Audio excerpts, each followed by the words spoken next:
Estoy preocupado por los aumentos. ¿Saben quién lo dijo? ¿El presidente de Macri? No. Héctor Recalde, el presidente de la bancada del Frente para la Victoria, no. Carlos Heller, que estaba acá recién con nosotros, no. Estoy preocupado por los aumentos, dijo Jorge Todesca, titular del INDEC. Perplejo porque la inflación no se detiene. Es una nota de página 12 de hoy. Eh, y es curioso, ¿no? Porque aún aquellos que venimos anunciando que este es un modelo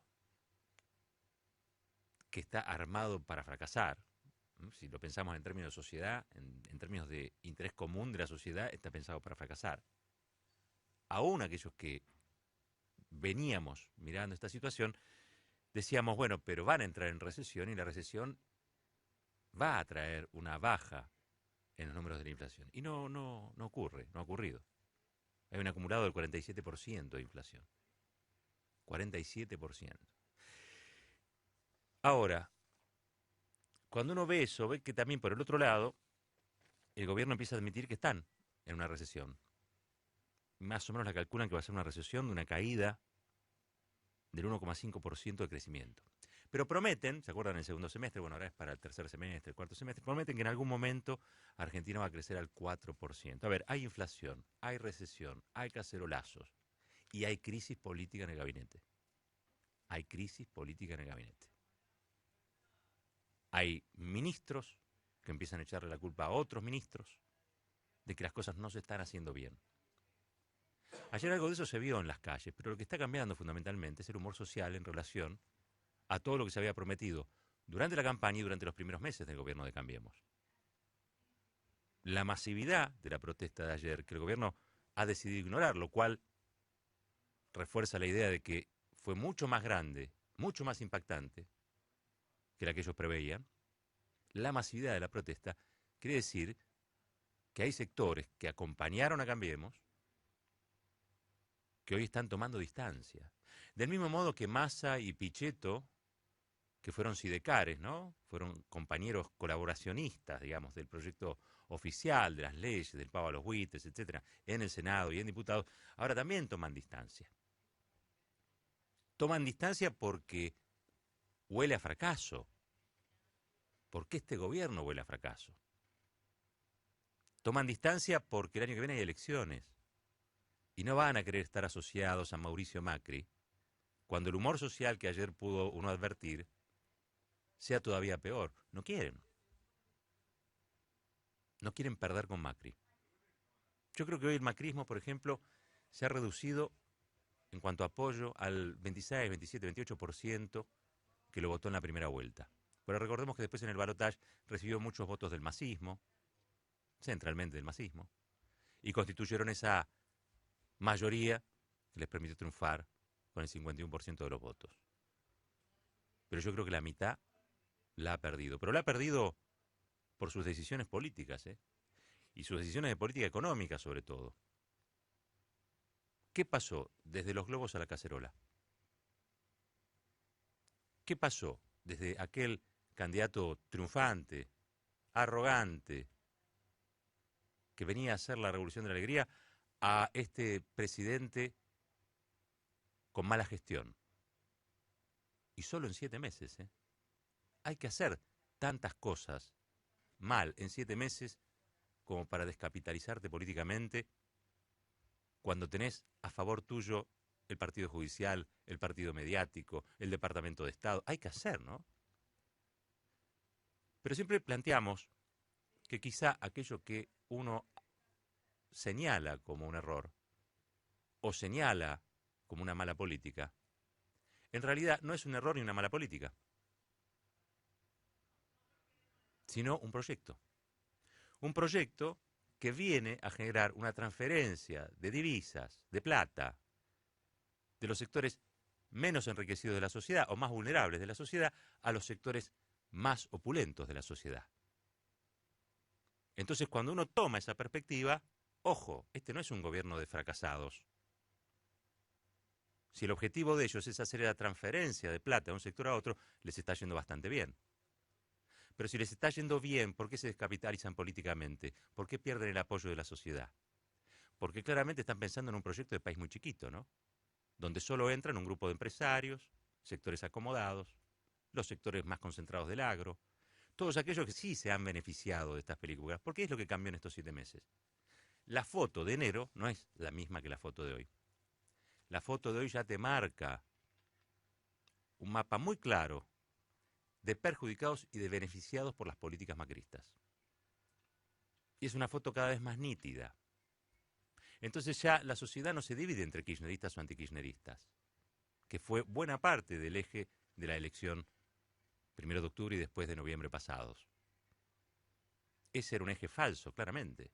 Hoy, el eje, para comprender lo que está sucediendo, pasa por otro lado, y es los incluidos, los favorecidos por las políticas del macrismo, y los excluidos o los agredidos por las políticas del macrismo. Y está claro que de un lado hay mucho más.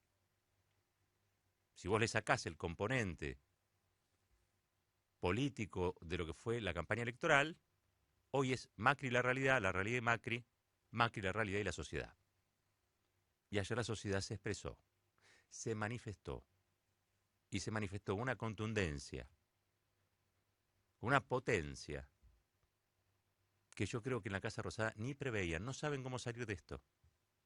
No saben cómo salir de esto, porque la verdad es que cuando ellos tenían viento a favor, y tener viento a favor es eso, viento a favor es que todos los medios hablen bien de vos, viento a favor es que Macri sea besado en la frente por Barack Obama apenas asumido, viento a favor es que el FMI te diga que bien, Argentina retorna al mercado financiero, viento a favor es que los buitres que antes decían pestes de Cristina Kirchner hablan bien de Mauricio Macri. Eso es viento a favor, que los medios te hablen bien de vos, que el Poder Judicial se dedique a perseguir a tus opositores políticos. Eso es viento a favor. Y Macri ha tenido mucho viento a favor. Y lo ha aprovechado para favorecer a aquellos que son sus laderos, son aquellos que realmente él siente que expresan o representan lo mejor de la Argentina. Porque los empresarios se ven a sí mismos como eso. No están preocupados por generar trabajo, están preocupados por destruirlo. Y sin embargo ellos se ven como si fueran libertadores de la patria. No están preocupados por invertir, están preocupados por fugar divisas. No están preocupados por generar actividad. Están preocupados por ver cómo pueden exteriorizar capitales sin que el Estado les cobre. ¿Tá? Sin embargo, la visión que tienen los empresarios, este tipo de empresarios sobre sí mismos, es una visión, casi diría yo, autoindulgente, y en muchos casos casi festiva sobre sí mismos, ¿no? Son la élite, el supuesto motor de este país. Los que no nos comemos ese verso y sabemos que el motor de este país son los que trabajan, advertimos ya hace bastante tiempo que esto iba a ocurrir. Bueno, ahora está ocurriendo. Es feo ponerse a discutir quién tenía más o menos razón, no conduce a ningún lado. Me parece que el reclamo de ayer, su masividad, su contundencia, su transversalidad, supera cualquier diferencia política que haya entre la gente, porque cuando la línea divisoria es entre beneficiados y agredidos, queda muy clara. Y queda muy clara también que hay de esa línea hacia la izquierda mucha gente y de esa línea hacia la derecha muy poquita gente. Y también queda claro que el tema tarifas fue el tarifazo de Aranguren, de Macri, fue un gran abrir de ojos para aquellos que no querían creer que Macri podía ser un presidente reaccionario cuyo único objetivo es cambiar el patrón distributivo de este país. Muchos no querían ver eso. Muchos veían en él algún tipo de cambio, una derecha civilizada, alguien que no usara las cadenas, que bailara. Muchos creyeron en eso. Pero creer no está mal. No se equivoca el que cree. Se equivoca el que defrauda. El que cree, cree. No está prohibido creer. Pero sí defraudar a sus votantes. Sí estafar la fe pública. Sí decir una cosa y hacer la otra. Eso está mal. Y eso es lo que ha pasado. Y eso es lo que ha ocurrido. Y por eso ayer Mauricio Macri se enfrentó al primer cacerolazo nacional a 7 meses de asumido. Y digo primer cacerolazo nacional, porque como siga por esta senda, y va a seguir por esta senda, porque no es un presidente populista, distribucionista, nada que ver. Como va a seguir por este mismo camino, la protesta cada vez va a ser mayor. Y esa protesta va a ser cada vez mayor porque los agredidos por su política cada vez son más. Y habrá que ver cómo se resuelve esto el año que viene, que es año electoral. Pero mientras tanto, yo creo que la sociedad hizo muy bien en marcar un límite, en trazar un límite. Hasta dónde se puede jugar con ella, hasta dónde se puede convivir con la mentira, hasta dónde se puede convivir con aquello que destruye la esperanza, la fe pública, el trabajo, la actividad y sobre todo las expectativas. Vivir es tener expectativas. Si a vos te impiden tener expectativas positivas, de algún modo te están limitando, te están recortando, te están reprimiendo. Vivir es tener expectativas positivas. Y la verdad es que yo creo que estamos en presencia, pese a todo lo que se ha dicho en estos meses, de una sociedad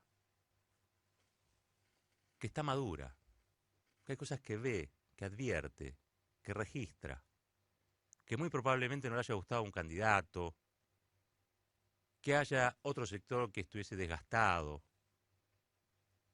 que la función que cumplen los medios hegemónicos, que es de alguna manera legitimar constantemente aquellos candidatos que son los del propio sistema, los que los van a bancar, los que le van a permitir hacer negocios, los que no lo van a perseguir por nada, ni le van a reclamar por papel prensa, ni nada que se le parezca, ni le van a poner una ley de medios. Digo, me parece a mí que estos medios también han cumplido un papel.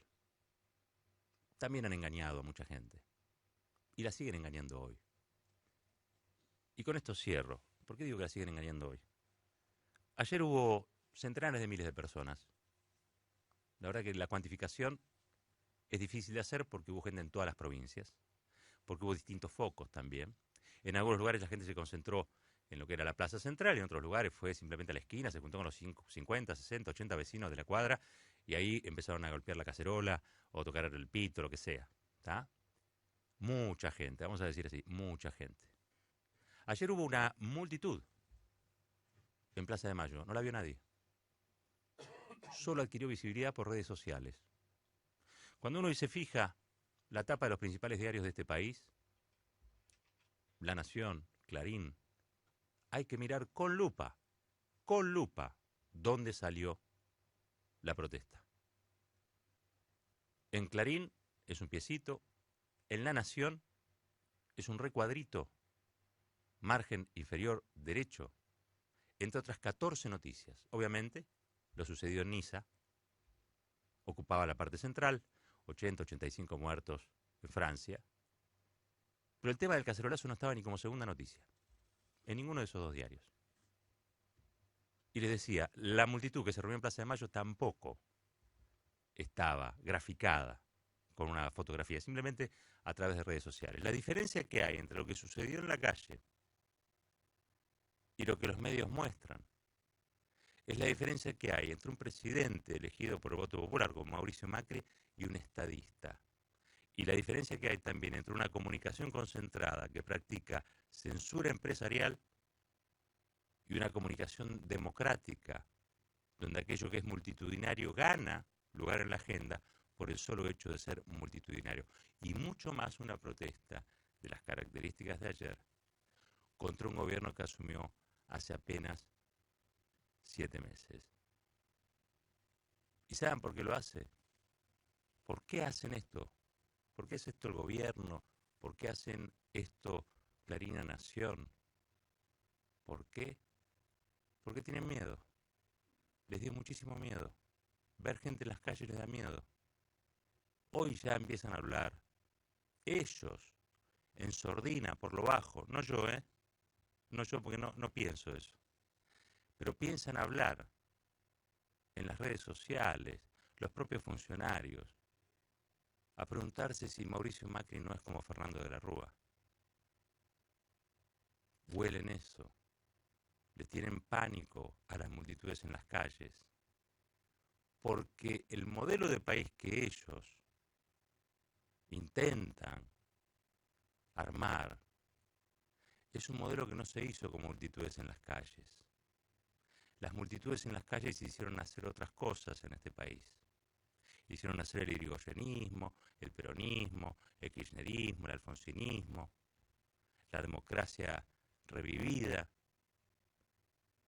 Pero los modelos de ajuste no ponen multitudes en las calles a festejar y ni siquiera a protestar. Los modelos de ajuste son modelos que se deciden entre cuatro paredes, de gente que no entiende y no comprende que una sociedad es moderna en tanto y en cuanto incluya cada vez a más ciudadanos en los derechos básicos.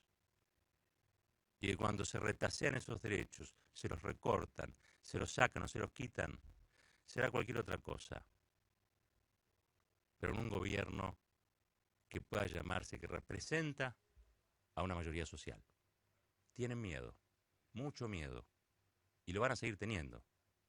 Porque esa multitud que vieron en la calle ayer, más allá del protagonismo de la gente, de la protesta, de sacarse la angustia de encima, la bronca, la produjeron ellos mismos, con sus políticas, con sus decisiones de política económica.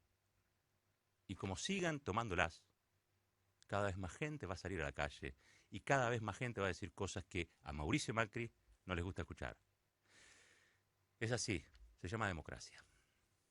Roberto Caballero, por Del Plata.